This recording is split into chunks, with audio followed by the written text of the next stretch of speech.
हूँ मानसी सुदर्शन। आप देख रहे हैं सिटी न्यूज। मैं आप सभी दर्शकों का करती हूँ स्वागत। अब बढ़ते हैं खबरों की तरफ।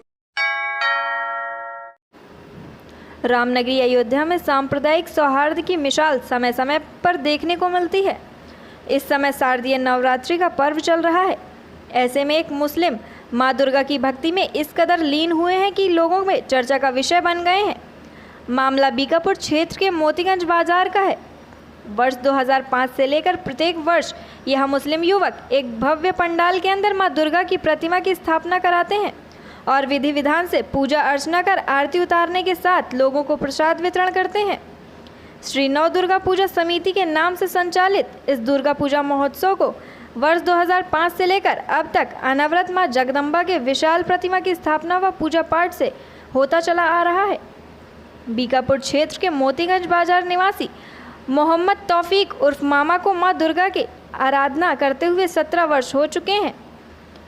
इस पूरे आयोजन में महामंत्री मोहम्मद तौफीक उर्फ मामा के इस कार्य की प्रशंसा हिंदू संप्रदाय के सभी लोग करते नहीं थक रहे हैं। फिलहाल शारदीय नवरात्रि का पर्व चल रहा है और ऐसे में मोहम्मद तौफीक उर्फ मामा के मां दुर्गा की भक्ति से जहां सांप्रदायिक सौहार्द को बढ़ावा मिल रहा है, वहीं क्षेत्र के लोग तौफीक की इस भक्ति से काफी खुश नजर आ रहे हैं। ये चालू है 2005 से और इसकी स्थापना हमारे आदरणीय अध्यक्ष श्री रमेश चंद्र पांडे जी ने किया था। उसके बाद जो है मैं जुड़ा और तब से जो है मैं कर रहा हूँ और रमेश पांडे जी अध्यक्ष हैं। मैं मोहम्मद तौफीक उर्फ मामा महामंत्री हूँ और आदरणीय अंबिका प्रसाद पांडे जी प्रबंधक हैं। इसका जो है सुबह शाम जो है आरती वगैरह होती है यहाँ सुबह शाम। इसका जो है रात में जो है रामलीला चलती है। इसका जो है फिर प्रसाद बंटता है। इसके बाद जो है जब इसका विसर्जन होगा तो उसी दिन भंडारा भी होता है। अहम रोल है कि मैं मानवता के पक्ष में रहता हूँ, क्योंकि जो धर्म बने हैं, धर्म बना है मनुष्य को अच्छा जीवन जीने के लिए। किसी को कोई ऐसा काम नहीं करना चाहिए कि कोई डिस्टर्ब हो, कोई परेशान हो, किसी को कष्ट हो। यही धर्म है। रमेश पांडे द्वारा 2005 में फर्स्ट स्थापना इसकी हुई थी। उनके साथ में ये मामा जी जो है सेकंड ऑप्शन में जुड़े थे, जो महामंत्री के पद पे हैं।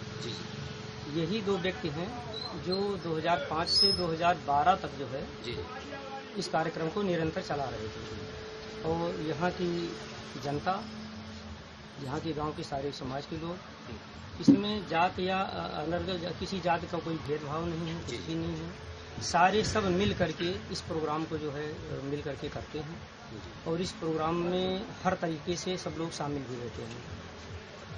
और इसके बाद में 2012 में जब इन्होंने इस प्रोग्राम को कर रहे थे, उस समय मुझे भी अवसर मिला इसमें शामिल होने का। तो मैं प्रबंधक के पद पे हूँ 2012 से लेकर के, और आज ये 2022 चल रहा है। 2022 तक हमें इस कार्यक्रम में माँ के दरबार में इस सेवा का मौका मिला है। देश में पीएफआई संगठन पर रोक लगाने के बाद सुरक्षा एजेंसियों को हाई अलर्ट किया गया है।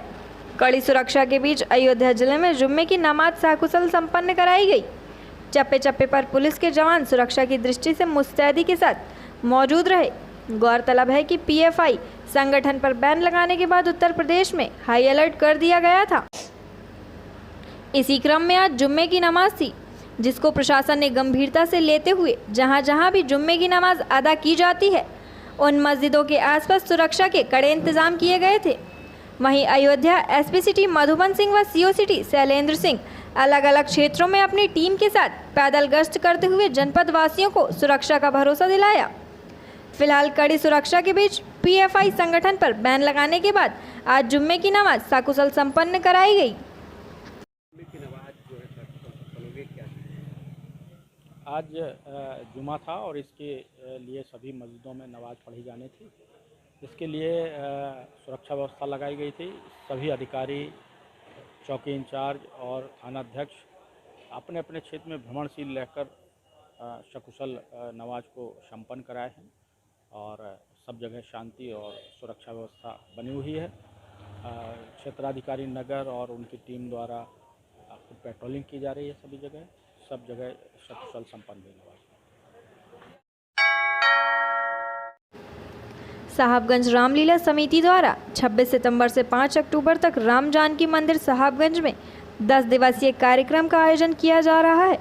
रामलीला के तहत रामायण के दृश्यों का मंचन किया जाता है, जिसमें गीता कथा, गायन और संवाद शामिल होते हैं। आयोजकों के अनुसार कोविड महामारी के बाद यह पहली बार होगा जब रामलीला इतने बड़े पैमाने पर होगी। इस साल की रामलीला को जो खास बनाता है वह है 26 सितंबर से 10 दिवसीय रामलीला, जो पहली बार आयोजित होने वाले कार्यक्रम है। साहबगंज रामलीला के अध्यक्ष अशोक सिंह ने बताया कि राम जानकी मंदिर की रामलीला का यह 147वां वर्ष है, जिसमें दशरथ कैकेयी संवाद और श्री राम वनवास व कार्यक्रम निषाद मिलन, श्री राम केवट संवाद रामलीला का आयोजन में देखने को मिलेगा।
श्री राम जानकी मंदिर साहबगंज पे रामलीला रोड पे रामलीला का मंचन हो रहा है। आज की रामलीला ब्रह्मा जी के पुत्र जयंत से रामलीला शुरू होती है, जिसको बहुत घमंड हो गया था कि ये भगवान के रूप नहीं है। रामलीला वहाँ से शुरू होती है और सीता के हरण तक की रामलीला आज दिखाई जाएगी। जटायु का रावण युद्ध दिखाया जाएगा। मारीच किस तरीके से अपना छल करके रूप बदल करके हिरण का और राम और लक्ष्मण को अपने से दूर ले जाता है सीता जी से, वो रावण के कितना सहयोग करता है, ये सारी सीन आज दिखाई जाएगी। खरद होगा और शूर्पणखा की भी नाक काटी जाएगी। हम समाज के लिए करते हैं, हम दिखावे के लिए नहीं करते।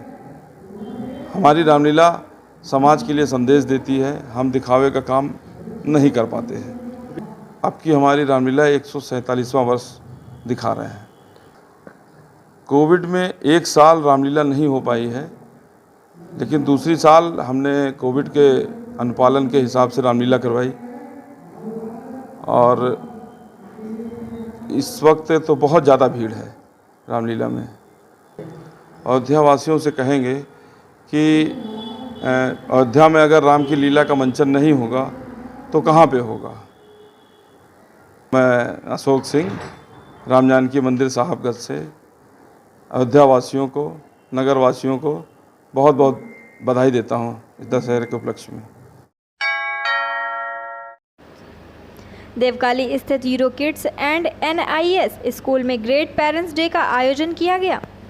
कार्यक्रम की शुरुआत NIS के नन्हे मुन्ने बच्चों ने ग्रेट पेरेंट्स का स्वागत कर तिलक व बैच लगाकर किया। नन्हे मुन्ने बच्चों ने अनेक मनमोहक प्रस्तुति दी, जैसे कहानियां सुनाई, कठपुतलियों का कार्यक्रम किया, चित्रकला, कुकिंग एक्टिविटी आदि, जिसे देखकर सभी मंत्रमुग्ध हो गए। यूरो किड्स की डायरेक्टर अंजलि तिवारी ने बताया कि यूरो किड्स स्कूल में TLM शिक्षण अधिनियम सहायक सामग्री के द्वारा अनेक क्रियाकलाप कराए जाने से बच्चों की ज्ञानेंद्रियों का विकास होता है। मोटर कौशल द्वारा वस्तुओं का हेर फेर की क्षमता विकसित होती है। स्थान व दिशा की अवधारणाओं को ऊपर नीचे अंदर बाहर कराना पहचानते हैं। उन्होंने यह भी बताया कि किस प्रकार घरेलू वस्तुओं का उपयोग करके हम बच्चों को प्रोत्साहित कर सकते हैं। आज के युग में बच्चों के सर्वगुण विकास के लिए ग्रेट पेरेंट्स का जागरूक होना अति आवश्यक है। इस कार्यक्रम को सफल बनाने के लिए यूरोकिड्स व NIS की अध्यापिकाओं का महत्वपूर्ण योगदान रहा। बहुत एक्साइटेड है यहाँ पे। आज हम लोग ने ग्रैंड पेरेंट्स डे में ग्रैंड पेरेंट्स डे कर रहे हैं, ग्रैंड पेरेंट्स को बुलाया है। यहाँ जो छोटे बच्चे 2 साल से 5 साल के बच्चे होते हैं उनके दादा दादी नाना नानी को बुलाया है, कहीं ना कहीं उनकी ब्लेसिंग्स लेने के लिए, और बच्चों को ये बता रहे हैं क्योंकि छोटे बच्चे को जो लर्निंग दे दो वो आती है, वो हमें रोल मॉडल समझते हैं। तो जब हम दादा दादी नाना नानी को इतनी वैल्यू देते हैं, टीका करते हैं, उनको बिठाते हैं, उनको वेलकम करते हैं, तो ये चीज़ यहाँ से कहीं ना कहीं ये संस्कार उनके अंदर भी जा रहे हैं। वो भी देखते हैं अच्छा मेरी टीचर इतने अच्छे से रेस्पेक्ट कर रही है तो मुझे भी अपने दादा दादी नाना नानी को रेस्पेक्ट करना है। तो ये तो मेन चीज़ है। इसके अलावा बहुत सारे एजेंडाज हैं जिसमें हम उनको स्टोरी टेलिंग करवा रहे हैं और उसमें हम राइम सेशन करवा रहे हैं, पपेट शो करवा रहे हैं, जैसे पुराने ज़माने में कठपुतली वाला होता था। तो ये वो चीज़ें हैं जो दादा दादी बच्चों के साथ करते रहते हैं, स्टोरी करते हैं। उनको बहुत ज़्यादा रोल होता है दादा दादी का, नाना नानी का बच्चों के डेवलपमेंट में, क्योंकि कहीं ना कहीं पापा मम्मी तो बिजी हैं, पापा जॉब में, मम्मी होम कोर्स में, किचन में। दादा दादी जो वो बच्चे लकी हैं जिनके पास दादा दादी हैं, ठीक है। तो वो जितनी ज़्यादा सहायक होते हैं बच्चों के विकास में, तो कहीं ना कहीं थोड़ा सा अगर हम उनको ट्रेन कर लें कि हम ऐसे कराते हैं, थोड़ा आप घर पे इस चीज़ को ऐसे करिए। जैसे पहले के ज़माने में बच्चे बालू में खेलते थे, आटा गूंथते थे, घर में झाड़ू लगाते थे, तो उनसे उनकी फाइनल मोटर डेवलपमेंट होती थी, ग्रॉस मोटर डेवलपमेंट होती थी, रिस्ट मूवमेंट होता था, छोटी बड़ी मांसपेशियों का विकास होता था। तो वो सारा अरेंजमेंट हम यहाँ आज दादा दादी को पूरा बता के भेजेंगे यहाँ से कि कैसे आप बच्चों को घर में हेल्प कर सकते हैं उनके सर्वांगीण विकास में, होलिस्टिक डेवलपमेंट में। सो ये प्रोग्राम आज इसी के लिए 2 आवर्स का प्रोग्राम है और इसमें हम कुकिंग एक्टिविटी भी करा रहे हैं, जिसमें हम इंस्टेंट दही बड़ा, मतलब बस समझ लीजिए जो 30 सेकेंड्स में एक्टिविटी हो जाएगी, एक डिश बन के तैयार होगी। वो दादा दादी को हम यहाँ खिलाएंगे भी और बताएंगे भी कैसे इंस्टेंट। अच्छा, कुकिंग एक्टिविटी करने का जो मकसद है वो सिर्फ ये है कि कैसे बच्चों को किचन वाली लैंग्वेज सिखाएं, squeezing, mixing, pouring, sprinkle cumin seed, squeeze the lemon, garnish with coriander leave. तो ये जो वर्ड्स आते हैं, ये जब तक कुकिंग एक्टिविटी नहीं कराएंगे तो ये वाला लैंग्वेज डेवलपमेंट बच्चों का नहीं होता है। तो कुकिंग एक्टिविटी कराने से ये सारी भी बच्चों के भाषाओं का विकास होता है। इंग्लिश में ये सारे वर्ड्स, नए नए वर्ड्स बच्चे सीखते हैं। तो इस तरह की बहुत सारी लर्निंग्स है। आज लास्ट में हम इसको नेशनल एंथम से कवर करेंगे पूरे प्रोग्राम को, और इस तरह बच्चों को ग्रैंड पेरेंट्स का और ख़ुद भी ग्रैंड पेरेंट्स का आशीर्वाद लेते हुए प्रोग्राम को हम लोग विराम देंगे। Good name? अंजलि तिवारी। मैं यूरोकिड्स की डायरेक्टर हूँ। अंजलि तिवारी। हम पिछले 2010 से हम अपना स्कूल हमने शुरू किया, छोटे बच्चों को सर्व कर रहे हैं। इसके बाद हमारा अयोध्या में देवा ओवर ब्रिज स्थित रिलायंस स्मार्ट शॉपिंग सेंटर के सामने ओपी ज्वेलर्स शोरूम का हुआ शुभारंभ। सबसे विश्वसनीय और सबसे पसंदीदा ज्वेलर्स ब्रांड ओपी ज्वेलर्स का देवकाली में भव्य उद्घाटन। आलोक अग्रवाल विद्यालय के प्रबंधक, माता पिता व विधायक वेद प्रकाश गुप्ता ने फीता काटकर दीप जलाकर किया। विधायक वेद प्रकाश गुप्ता ने इस उद्घाटन के अवसर पर ओपी ज्वेलर्स परिवार को शुभकामनाएं दी। ओपी ज्वेलर्स शोरूम के खुल जाने से इस क्षेत्र में लोगों को ज्वेलरी खरीदना आसान होगा। ओपी ज्वेलर्स के ऑनर आलोक कुमार अग्रवाल ने बताया कि लोगों को ज्वेलरी लेने के लिए लखनऊ जाना पड़ता था, लेकिन अब उनकी सारी सुविधाएं अयोध्या में ही ओपी ज्वेलर्स ही उपलब्ध करा रहे हैं। हमारे यहाँ साउथ दिल्ली व मुंबई की डिज़ाइन की हुई ज्वेलरी, न्यू मॉडल डिज़ाइन की ज्वेलरी हमारे प्रतिष्ठान में मिलेगी और हमारे यहाँ दिवाली व नवरात्रि के पर्व को देखते हुए विशेष ऑफर चल रहा है। आज उद्घाटन के अवसर पर 50% कारीगरों की बनवाई में छूट दी जा रही है। उन्होंने कहा कि आने वाले त्योहारों और शादियों के सीजन में सोने के आभूषण पर काफ़ी छूट और मिलेगी। देखिए, इसका शुभारंभ तो मेरे माता पिता ने और शहर विधायक वेद गुप्ता जी ने किया है, ठीक है। और इसका जो उद्देश्य है कि शहर के लोगों को, जो उसके लिए उनको लखनऊ या और कहीं जाना पड़ता है, अधिक से अधिक लोगों को फैजाबाद शहर में ही सारी सुविधाएं उपलब्ध हो जाए। और आने वाले आगामी सीजन में त्यौहार है, उसके बाद अपना वो है शादियों के सीज़न चालू हो जाएंगे, तो उसके हिसाब से दीपावली भी आपका ऑफर होगा, हाँ, क्योंकि धनतेरस, दीपावली और उसके बाद आगामी शादी विवाह के सीजन में भी खूब अच्छी तरह से लोगों को अधिक से अधिक अच्छी ज्वेलरी के कलाकारों द्वारा जो नई ज्वेलरी बन रही है, जो बॉम्बे, कलकत्ता या आपके क्या नाम है साउथ से बन के आ रही है, वो बहुत अच्छी ज्वेलरी जो आ रही है, उनको अधिक से अधिक कलेक्शन। आज आपका जो भी बनवाई है उसके ऊपर जो है 50% का डिस्काउंट है। क्या कहना चाहेंगे आप? अयोध्या वासियों के लिए बहुत बहुत धन्यवाद, उनके सहयोग का बहुत बहुत धन्यवाद। Good name sir. Alok Kumar Athwa, Devkali road, Ayodhya, Faizabad. Ayodhya शहर के चौक रिकाबगंज रोड स्थित हट्टी महारानी मंदिर के पास सभ्यता इन स्टाइल शोरूम का शुभारंभ सभ्यता स्टाइल शोरूम के प्रोपराइटर सूरज सावलानी व विनय यादव के माता पिता ने फीता काट कर किया। सूरज सावलानी ने बताया कि हमारे शोरूम में बच्चों और महिलाओं के हर तरह के सूट, गाउन, लेगिंग्स, कुर्ती, बच्चों के सूट मौजूद हैं। जो लोगों को ब्रांडेड कपड़ों के लिए लखनऊ जाना पड़ता था, अब उनके लिए लखनऊ नहीं जाना पड़ेगा। इसी शोरूम में बच्चों व महिलाओं के हर वैरायटी के हर तरह के सूट उचित रेट में उपलब्ध हैं। वहीं प्रोपराइटर विनय यादव ने बताया कि हमारे शोरूम का शुभारंभ हमारे बड़े बुजुर्गों ने फीता काट कर किया है और हमारे शोरूम में हर तरह के बच्चे व महिलाओं के सभी वैरायटी के कपड़े मौजूद हैं। एक बार सेवा का अवसर ज़रूर दें। नवरात्रि व दिवाली के पर्व के शुभ अवसर पर भारी छूट इस सभ्यता इन स्टाइल शोरूम में चल रही है। सभी को नवरात्रि पर्व की बधाई सूरज सावलानी व विनय यादव ने दी। सबसे पहले हम बता दें, हम सभ्यता परिवार की तरफ से आप सभी बहनों को, माताओं को बताना चाहते हैं, हमारी जो शोरूम है, शोरूम पे सभी माताओं बहनों के लिए और बच्चों के लिए अच्छे से अच्छी वैरायटी और बढ़िया से बढ़िया सूट के कपड़े और सब सारी व्यवस्था है हमारे यहाँ। और सभ्यता परिवार में आप सभी को वो चीज़ें मिलेंगी जो शहर से थोड़ा हटके है। और सभ्यता परिवार में हम चाहेंगे आप लोग एक बार सेवा का अवसर और दें। इसका शुभारंभ हम लोगों के बुजुर्गों के हाथों से हुआ है। जो भी हमारे घर के बुजुर्ग बड़े हैं, जो उन्होंने आशीर्वाद देकर उसका शुभारंभ किया है। बाकी रही बात चीफ गेस्ट की, चीफ गेस्ट के भी आने में थोड़ा समय, लोग आएंगे तो अपने तरीके से उनका फीता कटवा के ही फिर शुभारंभ कराया जाएगा। हमारा नाम विनय यादव। भाइयों और बहनों को सभ्यता की पूरे परिवार की तरफ से बहुत बहुत नमस्कार, बहुत बहुत हार्दिक शुभकामनाएं। नवरात्रि की, दशहरे की, दिवाली की बहुत बहुत शुभकामनाएं।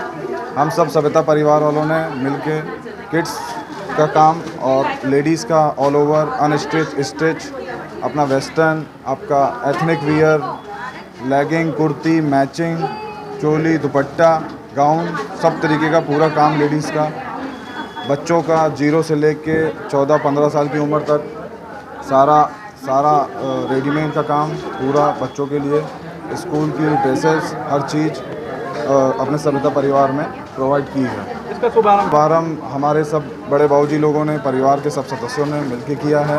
और अभी कुछ बड़े गेस्ट का आगमन होने वाला है कुछ देर में, वो भी जो है इसका फिर से फीता काटेंगे और जो है सभ्यता टीम के लिए पूरा जो है सहयोग देंगे। दीपावली पे पूरी तरीके से अपने यहाँ 20%, 25% का डिस्काउंट है पूरा हर चीज़ के लिए दिवाली के उस पे अवसर पर। और नए नए तरीके की वैरायटी, गाउन की, लेगिंग की, कुर्तियों की, मैचिंग की, हर चीज़ की नई वैरायटी हम दिवाली पे लेके आ रहे हैं। क्या नाम है? मेरा नाम, शुभ नाम सूरज सावलानी, भैया हमारे विनय यादव जी। अयोध्या में भी संपन्न हुई शाकुशल जुम्मे की नमाज। मस्जिदों व संवेदनशील स्थानों पर तैनात रही पुलिस। चप्पे छप्पे पर दिखाई पड़ी पुलिस की निगरानी। कड़ी सुरक्षा के बीच पढ़ी गई जुम्मे की नमाज। पीएफआई पर बैन के बाद अलर्ट था उत्तर प्रदेश में। नमाज के दौरान एसपी सिटी मधुबन सिंह व CO city Shailendra Singh team के साथ भ्रमण करते नजर आए। उधर जुम्मे की नमाज के बाद मस्जिद टाट शाह मरकज ए अलह सुन्नत के इमाम शमसुल कमर कादरी ने 12 रबी अल अव्वल के त्यौहार को शांति से मनाने की अपील की है। उन्होंने कहा है कि ये बहुत मुबारक दिन है। रबी अल अव्वल की 12 तारीख को मुसलमानों के लिए बहुत खुशी का दिन है और हमको भी चाहिए ऐसा कोई काम ना करें जिससे किसी भी मजहब और मिलत के लोगों को परेशानी हो। ये दिन नबी सल्लल्लाहु अलैहि वसल्लम का मुबारक और मुक़द्दस त्यौहार करीब है। जैसे ही ईद मिलादुन्नबी सल्लल्लाहु अलैहि वसल्लम का चांद नज़र आया, मुसलमानों में खुशी का माहौल है, इसलिए कि ये मुसलमानों का बहुत बड़ा त्यौहार है। अल्लाह के आखिरी नबी सल्लल्लाहु अलैहि वसल्लम इस महीने में तशरीफ़ लाए, जिससे पूरी दुनिया को जीने का सलीका मिला और पूरी दुनिया में अमन व सुकून का माहौल बना है। इसलिए जिस नबी की आमद से दुनिया को आबाद होने का सलीका और तरीक़ा मिला, उस नबी की आमद और मिलाद को लेकर मुसलमानों में बहुत खुशी का माहौल है। सारे लोग खुश हैं। ईद मिलादुन्नबी सल्लल्लाहु अलैहि वसल्लम मनाने के लिए तैयारी कर रहे हैं। लोगों के लिए क्या पैगाम है आपकी तरफ से किस तरह से मनाने के बाद? इस मौके से मैं अपने मुसलमान भाइयों से गुजारिश करूँगा कि ईद मिलादुन्नबी सल्लल्लाहु अलैहि वसल्लम को शरई हुदूद में रह करके शायान शान मनाएं, जिससे मुसलमानों की और इस्लाम की शौकत और अज़मत का इजहार हो। साथ ही ये भी ख्याल रहे कि चूँकि ये रहमतुल लिल आलमीन सल्लल्लाहु अलैहि वसल्लम की मिलाद की खुशी है, हमारे नबी सल्लल्लाहु अलैहि वसल्लम की आमद से बिला तफरीक़ मिल्लत हर किसी को आराम और सुकून मिला। इसलिए ईद मिलादुन्नबी सल्लल्लाहु अलैहि वसल्लम मनाने में किसी भी कास्ट को और किसी भी तरह के लोगों को ईज़ा रिसानी का काम न किया जाए, बल्कि वो काम किया जाए जिससे हुजूर की रहमत छलके और हुजूर की बरकतों का पैगाम आने के लिए। अयोध्या महोत्सव की कार्यकारिणी गठित, तिथि घोषित, तैयारियां तेज। होगा अयोध्या मैराथन। अयोध्या 29 सितंबर। अयोध्या की परंपरा, साहित्य, कला, दर्शन और संस्कृति का संवाहक बन चुका अयोध्या महोत्सव 2023 का शुभारंभ 29 दिसंबर को दिव्य हवन, भव्य भंडारा, अलौकिक संत पूजन व परंपरागत मातृशक्तियों के दुर्दुरिया पूजन से होगा। अयोध्या महोत्सव 2023 का मुख्य आकर्षण 2100 कन्याओं का पूजन, हिंदी सिने अवार्ड जिसमें फिल्म जगत की कई नामचीन हस्तियों का जमावड़ा, लोककलाओं की प्रतियोगिता लोककला चैंपियनशिप जिसमें 51,000 की धनराशि, Ayodhya India classic fitness pro championship जिसमें 51,000 की धनराशि, संगीत क्षेत्र की प्रतियोगिता अयोध्या आयल में 51,000 की धनराशि, अयोध्या दंगल जिसमें 51,000 की धनराशि का पुरस्कार, कॉमेडी नाइट, काव्य संध्या, सांस्कृतिक संध्या, मेगा बाजार, हस्तशिल्प मेला, झूला आदि होगा।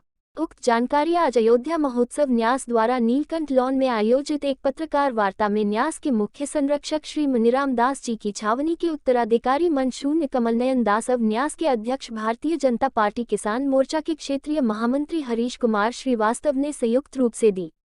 मनशून्य कमलनयन दास ने पत्रकारों को संबोधित करते हुए कहा कि इस वर्ष अयोध्या महोत्सव को अयोध्या की भव्यता और गरिमा के अनुरूप फॉरएवर लॉन निकट polytechnic and 0H027 Faizabad Ayodhya में आयोजित किया जाएगा। श्री राम की महिमा का यशोगान अयोध्या महोत्सव में गुंजायमान हो, यह सुनिश्चित किया जा रहा है। अयोध्या महोत्सव न्यास के अध्यक्ष हरीश कुमार श्रीवास्तव ने पत्रकारों को संबोधित करते हुए कहा कि अयोध्या अध्यात्म की कला की और विकास नगरी बन रही है। इस दिशा में अयोध्या महोत्सव अपनी सहभागिता सुनिश्चित कर रहा है। अयोध्या जनपद के उद्यमियों, गौपालकों, प्राकृतिक खेती करने वाले कृषकों, चिकित्सकों, शिक्षाविदों, कलाकारों, साहित्यकारों और सामाजिक चिंतकों की गोष्ठी व सम्मान समारोह आयोजित किया जाएगा। अयोध्या महोत्सव से पूर्व 51,000 के नगद पुरस्कार का Ayodhya marathon, Ayodhya Olympic, best lawn प्रतियोगिता आयोजित की जाएगी। अयोध्या आयल व मॉडलिंग का ऑडिशन 27 नवंबर व 11 दिसंबर को आयोजित किया जाएगा। श्री श्रीवास्तव ने बताया कि अयोध्या रत्न के लिए आवेदन अब स्टॉल बुकिंग तथा प्रायोजन हेतु इच्छुक व्यक्ति अक्टूबर माह में संपर्क कर सकते हैं। अयोध्या महोत्सव बड़े ही धूमधाम से मनाया जाएगा।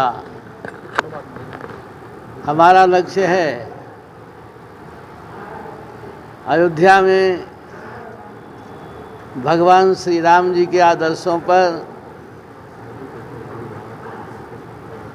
हर प्रकार की प्रदर्शनी, चलचित्र, हर प्रकार का मंचन, हर प्रकार का कार्य किया जाएगा। भगवान राम अयोध्या ही नहीं संपूर्ण राष्ट्र के नायक हैं। उनके आदर्शों पर चल करके हम अयोध्या ही नहीं पूरे राष्ट्र की अखंडता की रक्षा कर सकते हैं। भगवान श्री राम जी ने समता और समरसता की स्थापना किया था, सारे भेदभाव को दूर किया था।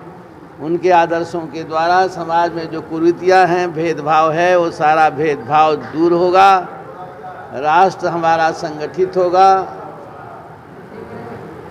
सभी सुखी होंगे, संपन्न होंगे। अयोध्या महोत्सव 2023 का जो भव्य आयोजन है वो 29 दिसंबर से 8 जनवरी के मध्य में 11 दिवसीय होगा, जिसमें विभिन्न प्रकार के कार्यक्रम जो विगत वर्षों में होते रहे हैं, ऐसे सांस्कृतिक साहित्यिक आयोजन होते रहेंगे। जो विशेष रूप से इस बार व्यवस्था की जा रही है वो अयोध्या महोत्सव में 2100 कन्याओं का कन्या पूजन, लगभग 11,000 लोगों का एक भव्य भंडारा, दिव्य संत पूजन, ऐसे कुछ विशेष कार्यक्रमों का इस बार समावेश किया जा रहा है, जो हमारे मुख्य संरक्षक श्रद्धेय कमल दास जी महाराज की छत्रछाया में संपन्न होंगे और अयोध्या महोत्सव अयोध्या की गरिमा और भव्यता के अनुसार आयोजित होगा। बहुत अभी तो तारीखें घोषित हुई हैं, कार्यक्रम बन रहे हैं और जब कलाकारों के जब फाइनल होगा तो आप लोगों को सूचना उसकी दे दी जाएगी। कि हिंदी सिने अवार्ड एक इसमें हो रहा है, जिसमें हिंदी जगत से जो फिल्मी सितारे हों यहाँ पर रहेंगे, जिनको विभिन्न अवार्डों से उनको नवाजा जाएगा। इसके अतिरिक्त अयोध्या मैराथन 10 किलोमीटर लंबी, उसका आयोजन भी अयोध्या महोत्सव के पहले किया जा रहा है। गमगीन माहौल में उठाया गया अमारी का जुलूस में रही हजारों जायरीनों की शिरकत।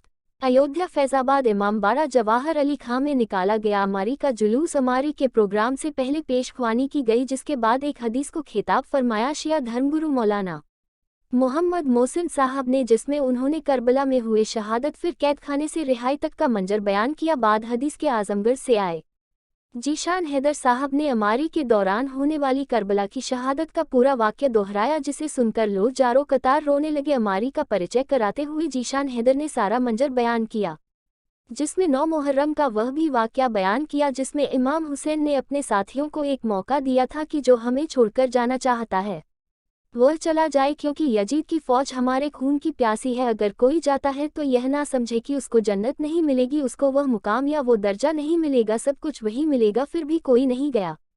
इन सारी बातों को सुनकर लोग रो पड़े। उसके बाद करबला की शहादत के बाद जो लोग कैदी बनाए गए थे, जिसमें औरतें, बीमार सभी शामिल थे, उनके रिहाई का मंजर बयान किया। उसके बाद ऊँटों पर रखी अमारियाँ निकाली गई, जिसकी लोगों ने जियारत की। वह भी मंजर सामने आया जब करबला से रिहाई के बाद मदीने पहुंचे और बशीर ने आवाज़ दी कि करबला से काफिला मदीने आ गया है। सारा मंजर सुनकर लोग जारो कतार रो रहे थे। इस मौके पर बड़ी संख्या में महिलाएं, पुरुष, बुजुर्ग और बच्चे मौजूद रहे। यह प्रोग्राम लगभग 12 बजे रात के संपन्न हुआ। ये अमारी का जुलूस उस दिन की याद दिलाता है जब करबला की शहादत के बाद जो लोग बचे थे उनको कैद किया गया था और उसके बाद रिहाई हुई थी।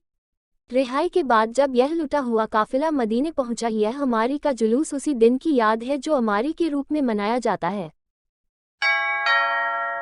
जमीन को लेकर विवाद में चले लाठी डंडे और गुम्मे, दोनों पक्षों की ओर से लोग हुए घायल। अयोध्या फैजाबाद कोतवाली नगर क्षेत्र अंतर्गत खुर्दाबाद में जमीन को लेकर भाई भाई की लड़ाई में चले लाठी डंडे और ईंट पत्थर, जिसमें दोनों पक्षों की ओर से कई लोगों को गंभीर चोटें आई हैं। सभी जिला अस्पताल में भर्ती किए गए हैं। कोतवाली नगर पुलिस में दोनों पक्षों की ओर से तहरीर दी गई है। पुलिस इस विवाद को लेकर जांच कर रही है, जिसमें एक पक्ष का कहना था कि मेरी बगल में जमीन पड़ी है और उस जमीन पर मुकदमा चल रहा है। दौरान मुकदमा दूसरा पक्ष निर्माण करवा रहा था, जिसको रोकने के लिए कहा गया, लेकिन निर्माण करवा रहे पक्ष ने दूसरे पक्ष पर लाठी डंडे गुम्मे से हमला बोल दिया है, जिसमें कई लोग घायल हुए हैं। तो वही निर्माण करवा रहे हैं पक्ष का भी आरोप है कि हमारे ऊपर भी कट्टे के से हमला हुआ। कट्टा मिस हो जाने के कारण कट्टे के बद से हमला किया, जिसमें हमारे पक्ष के लोग भी घायल हुए हैं। फिलहाल इस पूरे मामले की पुलिस जांच में जुटी है। मामला है भैया, जमीन का विवाद चल रहा था, हम लोग का हिस्सा है, गए थे वहाँ पे, उसे काम चल, मुकदमा का दौरान है, मुकदमा चल रहा है और लोग ज़बरदस्ती काम शुरू कर रहे हैं और उस पर कर रहे थे हम लोग जमीन हाँ करने। उसके बाद मारे भी ज़बरदस्ती। उसके बाद हमारे पिताजी को, हमारे भैया को बैठाया गया चौकी। ये कहाँ का मामला, किस बात? साहबगंज पुलिस चौकी खुर्दाबाद। अच्छा, काम चल रहा था, आप लोग रोकने गए जमीन, तो मुकदमा चल रहा है क्या? जी जी, मुकदमा चल रहा है। हम लोग रोकने गए तो उसके बाद इन लोगों को अड्डा चला के मार दिया। उसके बाद मारे भी और चौकी में वो गतवाली में हमारे पिताजी को भैया को हमारे वहाँ पे वो कराए हैं, बंद है। अब आप क्या चाहते हैं? हम चाहते हैं कि इसको पुलिस कार्रवाई करे। और सर हमारा कोई विवाद नहीं था, पटीदार का मामला था, उन दोनों का मुकदमा चल रहा था और हमारे आदमी जा रहे थे दूसरे घर, जैसे वहीं पर हमारा दूसरा घर है तो वहाँ पे जा रहे थे तो इन्हों लोग ने घेर के हमारे आदमी को मार दिए। हम लोग से कोई रिश्ता नहीं, हम लोग से कोई संबंध नहीं था। झगड़े के मामला है ये साहबगंज चौकी खुर्दाबाद जगदम्बा मंदिर के पास। इस विवाद से आपका कोई मतलब? इस विवाद से हम लोग का कोई मतलब नहीं, कोई संबंध नहीं। हमारे आदमी को फर्जी घेर के मार लिया, उसके बाद मारे हम ही लोग के मारे हैं और उसके बाद हम ही लोग के आदमी को बैठा दिए हैं कोतवाली। क्या कह रहे पुलिस वाले? कोतवाली में और पुलिस वाले के हमारे घर पे गए थे, दरवाजे पे, हमारे दरवाजे पे कैमरा लगा है। हमारे घर में कोई था नहीं, हम अकेले थे। हमारे घर में हल्के पूरा कैमरा चला के उसके बाद में पूरा रिकॉर्ड किए हैं। अब आप क्या चाहती हैं? और हम मना किए कि हमारे घर में कोई नहीं। हमसे पूछे कि इसका मतलब ये कैसे चलता है तो हमें कुछ पता ही नहीं, तो हम क्या बताएं। हम कहे हमारे घर में कोई नहीं है और हमें पता नहीं है कुछ कि कैसे चलता कैसे नहीं। उसके बाद में हमारे घर में हल्के पुलिस वाले और कैमरा चेक किए हैं। कौन कौन बैठा ले गए चौकी में? चौकी में बैठाए गए हैं जैसे उधर की पार्टी मतलब राम तीरथ ससुर लगते हैं, राम तीरथ और उन्हीं का बड़ा वाला लड़का बैठाया गया है। अच्छा, अब आप क्या चाहती हैं? जो लोग मारे हैं वो लोग भाग हैं, उनको कोई नहीं पकड़ रहा है। अच्छा, उनको कोई नहीं पकड़ रहा और जो लोग को मार दिया गया है उन्हीं लोग को बैठाया गया है। अच्छा, चौकी में क्या चाह रही हैं बात? हम चाह रहे हैं कि जो हमारे आदमी को मारे उसको गिरफ्तार करे, उसके ऊपर कार्रवाई करे जरूर। क्या नाम है आपका? हमारा नाम मोनी यादव, पति का नाम भोला यादव। हमारे पति को मारे हैं सब लोग। एक मुकदमा चल रहा था और उस पर काम लगवाए थे, उसी पे जो है हमने रोकने गए, इसीलिए मार दी। लाठी डंडा घूमा से मार दिया। कहाँ का मामला है? खुर्दाबाद। हाँ। कैसे क्या हुआ? शुरुआत में क्या हुआ? शुरुआत में नहीं, मतलब काम लगवाए थे वही हम रोकने गए। कहाँ काम होगा? किस चीज़? मतलब मकान जो मुकदमा चल रहा है उसी का। जिस जमीन में मुकदमा चल रहा है काम चल रहा है? हाँ, उसी का जो है काम लगवाई थी और उसी का रोकने गए। कौन लोग थे? वही श्री राम। और कौन कौन? श्री राम, संतोष है, वाइफ बंदा मिला है और रामसुख है। आपकी तरफ से कितने लोग चोटिल हुए हैं? चोटिल हमारे से उसके बाद में बोला कि चोट लगी है और मतलब मेरे पत्नी के हाथ लगी। इसकी कोई शिकायत आपने पुलिस में किया है? पुलिस में जो था पहले आज मुझे थी, मतलब 100 नंबर पे फोन मिलाया है। आज जब झगड़ा हुआ शिकायत किया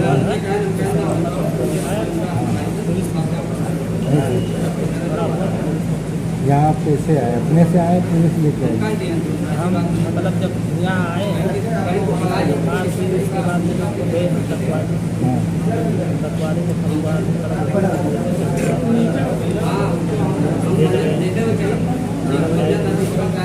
मामला सीरियस था, कहीं ना जाए। मतलब जब आपने सूचना दी पुलिस नहीं आई? नहीं, बाद में गए 100 नंबर हुआ लाठी डंडा लेके आए। कितने लोग थे आपको मारने के? 5-6 महीने लड़कियाँ मिला और 4 लोग में। ये सब कहाँ के रहने वाले हैं? सब मतलब मेरे भाई बड़े। आज के लिए बस इतना ही। कल फिर मिलेंगे इसी समय इसी चैनल पर। अब हमें दीजिए इजाजत। नमस्कार।